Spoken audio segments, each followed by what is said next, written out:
በሰው ፊት ያለ መዋረድ ቀላል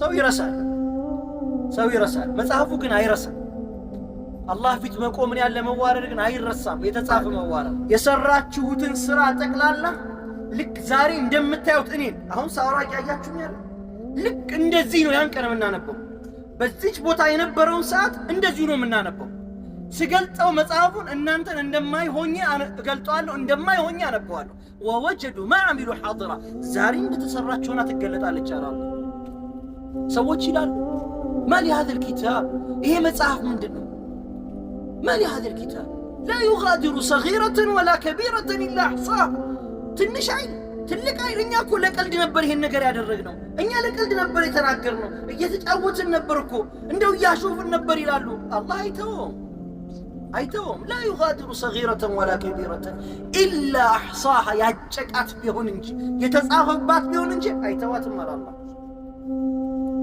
አያችሁ መመለስ የሚባል ቀን አለ ወንድሞች መመለስ የሚባል ቀን አለ እህቶች የሰው ልጅ እኮ የሆነ ጉዳይ ካለበት ለዛ ጉዳይ የሚያስፈልግ ምን አለው ተርቲቡን ያሟላል አይደል ያሟላል የአላህ መልእክተኛ ቀጠሉ اللهم ጌታዬ ሆይ አሉ ይሄ መንገድ እኮ ሩቅ ነው اللهم إنا نسألك في سفرنا هذا በዚህ መንገድ ላይ ጌታዬ ሆይ እንጠይቃለን البر والتقوى መልካም ስራንና አንተን መፍራትን እንጠይቃለን አሁን ይሄ መንገድ በማን እጅ ነው ያለው ጎማ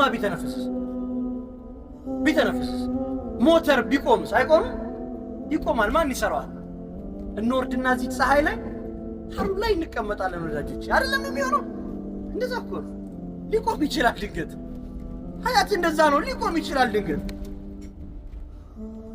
اللهم إنا نسألك في سفرنا البر والتقوى የሚቆጠር ስራ ምን ይዘመታል የሚቆጠር ፍራቻ ምን ይዛችሁ መጣችኋል እምንሄደው ይሄን ፍራቻ ለመውሰድ ነው ማለት ይሄን ፍራቻ በራሳችን ላይ ለማደስ ሌላ ነገር አይደለም ይሄን ፍራቻ ያደሰን እንደሆነ አላህ ታላቅ ያረጋናል ችግር የለውም ኢንሻአላህ አላህ ታላቅ ያርገን አላህ ይቀበለን መቼም ጉዞ መጨረሻ አለ በቃችሁ ያለ ቀን አያዋርድም መዋረድ ከባድ ነው እንደሚያወሩት አይደለም በሰው ፊት ያለ መዋረድ ቀላል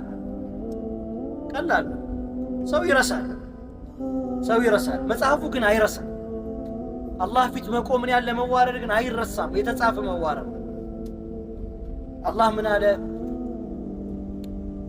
ይሄ ኪታብ ሁሉን ነገር ያጨቀ መሆኑ ከተናገረ በኋላ ኢና ላ ኑዲዑ አጅረ መን አሕሰነ ዐመላ መልካም ስራ የሰሩትን ሰዎች ግን ስራቸውን አናጎድልም ማለት እንሰጣለን አለ የአላህ መልእክተኛ ምን አሉ መልካም ስራንና ያንተን ፍራቻ ጠይቃለሁ እዚህ መንገድ ላይ አልቢር ወተቅዋ ዱንያ መንገድ ከሆነ ይሄ መንገድ ውስጥ ትንሽ ስራ መጣል ነው የሚያስፈልገው ትንሽ በቃ አንድ ሰደቃ ይኖራችሁ 5 ብር ከባድ ነው አይደለም አሁን ዝም ብሎ መንገድ ላይ መኪና የሚያቆም ሰው ፓርኪንግ ሲጠይቅ ድሮ 5 ብር ነበር አሁን ስንት ገባ 20 ገብቷል 100 የሚከፈልበት አለ 20 ገብቷል 20 ብር 20 ብር ሰደቃ ያለው ሰው አለ 20 ብር خلاص 20 ብር ማንም የማያውቀው ለአላህ ብቻ ተብሎ የሚደረግ 20 ብር በስንት ነው የሚባዛው በ30 ስንት ብር ማለት ነው በወር 600 ብር 6 ማኪያቶ ማለት ነው ወይም 3 ማኪያቶ ማለት ነው خلاص 3 ማኪያቶ በቀን የምትጠጣውን ከ30 ቀን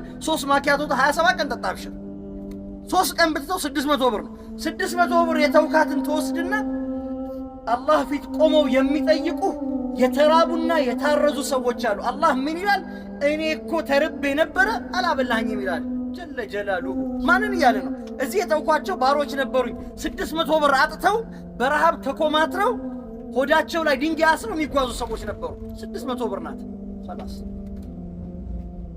ከሰሃቦች መካከል ቁርአን ብቻ ባህር የሆነ ሳሉ ቁርአን መቅራት ብቻ خلاص ለምን የሱና ጾሞችን አትጾምም ሲሉት ይደክመኛል እኔ ከቁርአን ያዘናገኛል የቻልኩት ምንድነው አለ ቁርአን ነው አለ የአላህ መልእክተኛ አንድ ሰው ሲገባኝ አሁን ይገባል አሉ አንድ ሰው የጀነት ሰው ነው አሉ ባልደረቦቻቸው በሙሉ ተቀምጠዋል የአላህ መልእክተኛ ሰለላሁ ዐለይሂ ወሰለም መስጂድ ውስጥ ሰው ብሎ ገባ አያውቁትም ዝም ብሎ ገሪብ የሆነ ሰው ዝም ብሎ አላ አዲስ ወጣ አዲ ማይታወቅ ሰው ማያውቀው ብዙ ሰላም ማይለው ምናምን ማናገረው ሰው አለ እኮ ገባ።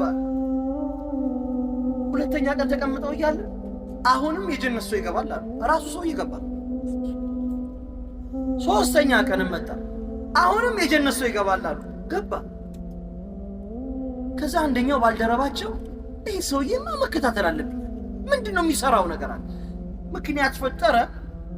ከቤተሰቤ ከአባቴ ምናምን ተጋጭቻለሁ፣ ዛሬ አንተ ጋር ልደራለሁ። ተከትሎት ሄደና ቤቱ አደረ። እንግድነት በእስልምና ስንት ቀን ነው? 3 ቀን። 3 ቀን ሙሉ አደረ እሱ ዘንድ እየበላ እየጠጣ። ቢያየው ምንም የተለየ ስራ የለም፣ እንዲያው ከሱ ያነሰ ነው የሚሰራው። ምንም የተለየ ነገር የለም። ቢጠብቅ ሰላት ቢል የለም፣ የተለየ ሰላት አይሰግድም። ሌሊት የተለየ ነገር አያደርግም ምናምን። ጾም ቢለው ያው ነው፣ እኩል ናቸው። ምንም የተለየ ነገር አጣ። ይኸው ወዳጄ እኔ አቦ ረሱሉላህ ሰለላሁ ዐለይሂ ወሰለም መስጂድ ስገባ ጀነት ገባ ጀነት ገባ ጀነት ገባ ስላሉ ነው የመጣሁት። የምትሰራውን ስራ ነገር 3 ቀን ሙሉ አየሁ፣ ምንም የተለየ ነገር አላገኘሁም ማለት።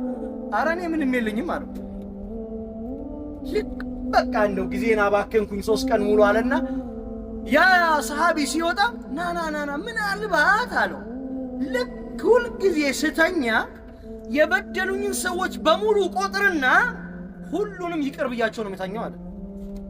خلاص ሌላ ምንም ስራ የለውም፣ ምንም ስራ የለውም። እኛስ ነገ እንገናኛለን ብለን ነው የምንቆጥረው። 1 2 3 4 5 6 7 8 እንገናኛለን። እቺን አንተን 1 ወር ጠብቀኝ፣ አንተን ሳምንት ጠብቀኝ ያልነር ምንተኛው። ይሄንን ሰውዬ የወሰደው መልካም ስራ ምንድነው? አንዲት ይቅርታ ናት። ለዓለም በሙሉ የተሰጠች ይቅር ባይነት ማለት ነው። መርሐባ መልካም ስራ አንዲትም ብትሆን ብታንስም ብትወርድም በአይናችን ትንሽም ብትመስል አላህ ዘንድ ምን አላት? ሚዛን አላት። ሚዛን አላት። አላህ እኮ ከሰማይ የራሱን ንግግር አውርዶ ያወደሳቸው እነዛ የነብዩ ሰለላሁ ዐለይሂ ወሰለም ባልደረቦች እኮ የሰሩት ስራ ምናልባት በእድሜ ክፍለ ጊዜ አንተ ድንገት ልትሰራው የምትችለው ነገር ነው። እኛ አለማስተዋላችን ነው ችግሩ። የአላህ መልእክተኛ የሆነ እንግዳ መጣባቸው። ቤታቸው ላኩ። ተርቧል፣ ተጠምቷል፣ የሚበላው የለውም፣ አብላኝ አላቸው። ወዲያው ቤታቸው ላኩ። ምንም የለም፣ ውሃ እንጂ ምንም የለም አሏቸው። ተመልሰው መስጊዳቸው ገቡ። ማን ነው ይህን ሰውዬ ዛሬ እንግዳ የሚያደርግልኝ አሉ። አንዱ ሲያንቀለቅለው እኔ ያደርጋለሁ አለ። እየሮጠ ወደ ቤቱ ሄደ። ምን አለ አላት። አረ ምንም የለም፣ የአንድ ሰው ምግብ ነው ያለው አለችው። እንዲያውም ፕላን የነበረው ልጆቹን አባብዬ አስተኛለሁ፣ አንተ ትበላለህ፣ እኔም ዝም ብዬ ተኛለሁ ነው እንጂ አንድ ሰው ምግብ ነው ያለው አለችው። በቃ ከጉድ አውጪኝ፣ አንዴ ቃል ገብቻለሁ። ምን ብያለሁ? እንግዳ አለኝ ብሏል የአላህ መልእክተኛ፣ አሳድራለሁ ብያለሁ። አማራጩ ምንድን ነው? ልጆቹን እንዳልሽው ታስተኛለሽ፣ እኔና አንቺ ደግሞ እንደምንበላ ሰው መብራት እናጠፋለን። አጥፍተን ስናበቃ እንደሚበላ ሰው አብረነው ተቀምጠን እናላምጣለን፣ በባዶ ሆድ ማለት ነው። ሰውየው ይበላል፣ አንድ ሰው ምግብ ነው ይተኛል። خلاص ይሄን እናደረጉ። ጠሩት፣ ቤታቸው ገባ፣ ምግብ አቀረቡ። ፋኖሱ ጠፋ፣ የለም መብራት አሉ፣ መብራት ጠፋ። በሉ እንደሚበሉ ሆኖ አኘኩ። እርሱ በላና ጠገበ።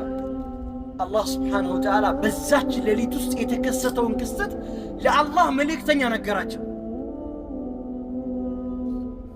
ሰዎች እኮ አሉ አላቸው፣ ባልደረቦች እኮ አሉ ለነርሱ እጅግ አስፈላጊ የሆነ ነገር እንኳን ቢሆን አሳልፈው ለሌላ የሚሰጡ ሰዎች እኮ አሉ ካላቸው፣ ወለው ካነ ቢሂም ኸሳሰቱን አለ፣ እንደው የሚያጠፋቸው የመጨረሻ አማራጭ እንኳን ቢሆን አሳልፈው ይሰጣሉ አለ።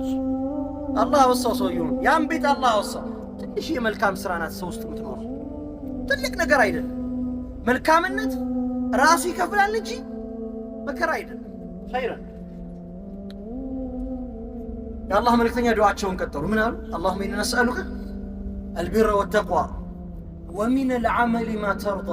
ጌታዬ ሆይ ደግሞ በምድር ስጓዝ የምወደውን ስራ አሰራኝ፣ የምትወደውን ስራ አሰራኝ። እኔ የምወደውን አይደለም። የሰው ልጅ እየመረጠ የሚሰራ የትኛውን? እርሱም ይወደውን፣ እርሱም ይወደውን። አንተ ሰርተህ ቆመህ ጠዋፍ አድርገን ተመልሰን ነቢይን ዘይረን ሰለላሁ ዐለይሂ ወሰለም ተመልሰን ጠዋፍ አድርገን ምናምን አላህ ዘንድ ስንሄድ ባዶ ናችሁ ልንባል እንችላለን።